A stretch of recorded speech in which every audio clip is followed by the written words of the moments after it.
ko gagawin yun. Kasi hindi kita katulad eh. Hindi ako kriminal. Doktor ako. Oo, magkapatid tayo ng dahil kay tatay. Tanyag ka din. Pero alam mo yung pagkakaiba natin? Yung dumadaloy na dugo sa akin, dugo ng nanay ko.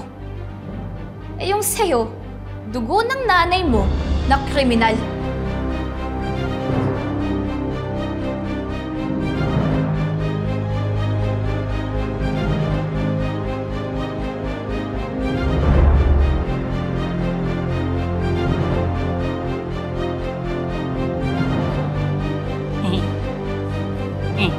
Dak. Dak.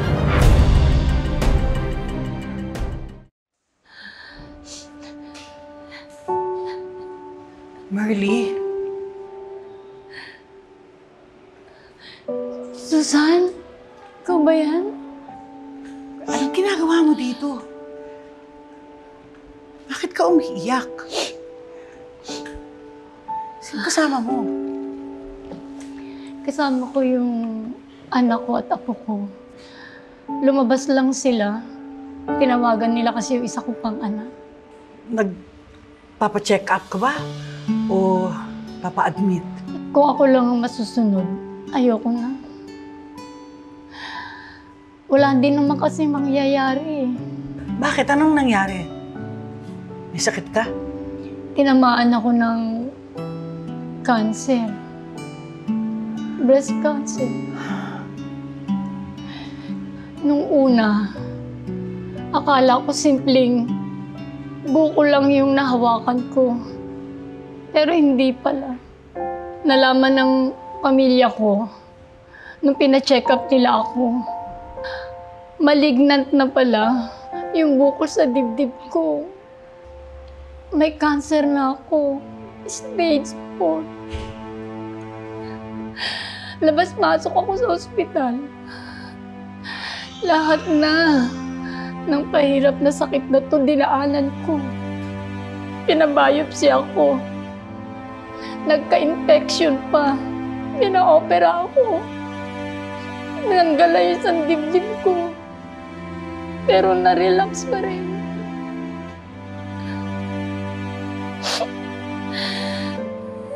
Kaya dinaan na lang nila sa chemotherapy. Unti-unti namang sinisip-sip ng sakit na to. Yung lahat ng meron sa akin, hindi ko na talaga kaya. Ayoko na, gusto ko lang sumuko. Huwag ka magsalita ng ganyan.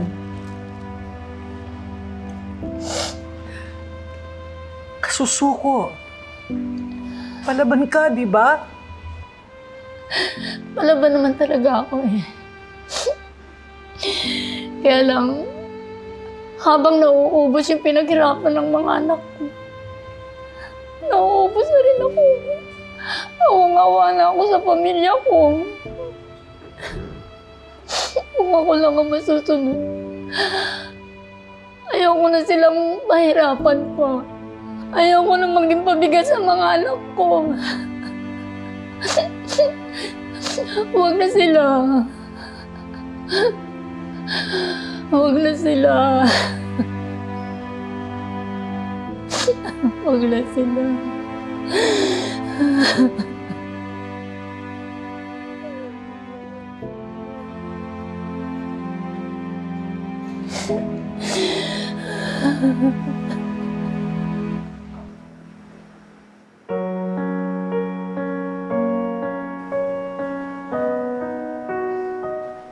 Nay, basta ka po. Iisip mo pa rin ba yung nangyari kanina? Hindi lang kasi ako makapaniwala na magagawa ni Ma'am Giselle yun eh. Alam mo naman ako, anak, diba lumalaban ako ng patas. At saka, ayoko kasing may nasasaktan ng tao para lang sa akin eh. Alam niyo po, mali naman po talaga yung ginawa ni Tita Giselle eh. Pero sa totoo lang, naintindihan ko po siya. Kaya sana lang po hindi magbago yung pakikitungo niyo sa kanya na yun. Hindi naman nabawasan yung respeto ko kay Ma'am Giselle. Iniisip ko lang kung ano kaya mangyayari ngayon. Lalong-lalo na sa kanya.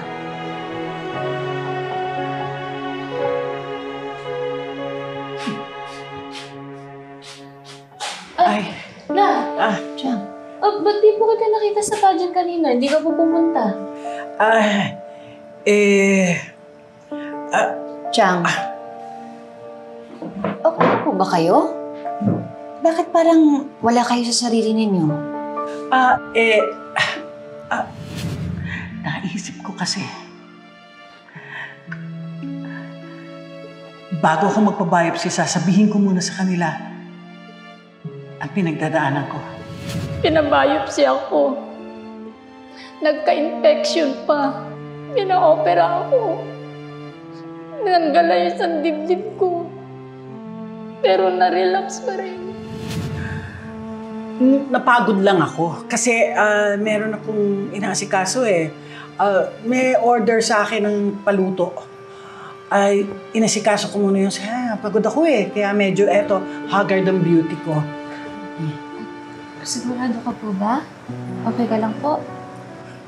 Chang, di ba palagi ko naman po sinasabi sa inyo, kailangan palagi tayong open sa mga nararamdaman natin, sa mga problema natin. Eh, sino-sino ba naman magtutulungan kundi tayo lang, di ba? Ako, kayo naman oo. Paano pa ka-open ang gusto ninyo? Open na open na nga ako eh. Meron pa ba akong maitatago sa inyo? At open din ako maging sa mga susanatics ko. Alam nila lahat tungkol sa buhay ko. Which reminds me, mag-vlog lang ako for today's video.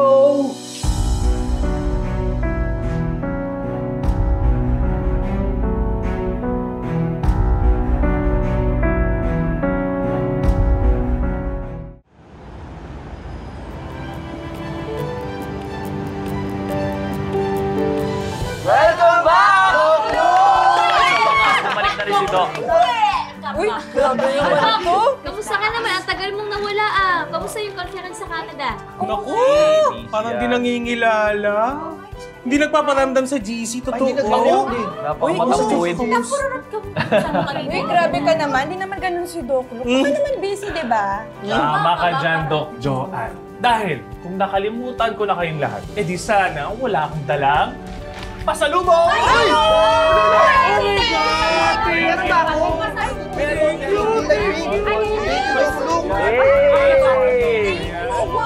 Alam mo, ano mo nasukat ko, Doc? Hindi naman kailangan. Kasyang-kasya pa to sa akin yung size ko. Thank you, Doc. Kamusta naman dito? Ano latest? Bukod sa may half-sister pala si Mamoy. Ay, naku. Nako, Doc, hindi lang half. Pag nakita mo pa in person, kamukhang-kamukha ni Mamoy. I heard. Dok, ito pa ang confirmed na chismis, ha? May kinalaman daw pala talaga si Ma'am Giselle sa nangyari kay Ma'am Morgana. Pero sana hindi na lumaki yung issue. Ay, sana nga. Sana lang. Wala naman sigurong hindi nadadala sa magandang usapan, di ba? True. Saka, hindi rin naman papabayaan ni tatay si Tita Giselle eh. Sana lang talaga matapos na yung issue kasi kawawa din si Tita Giselle. Oo nga, para makausap mo na rin si Changsu. May sasabihin yun sa'yo eh. Huh?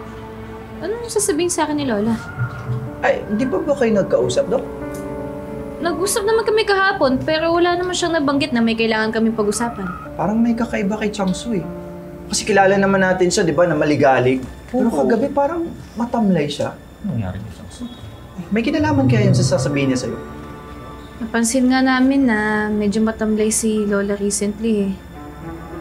Ano kaya yung sasabihin niya sa akin? Doc Annalyn, si Aling Susan ba yung hinahanap ko? Kasi kanina sa hallway, nakasalubong ko siya pero parang palabas na ata siya ng ospital.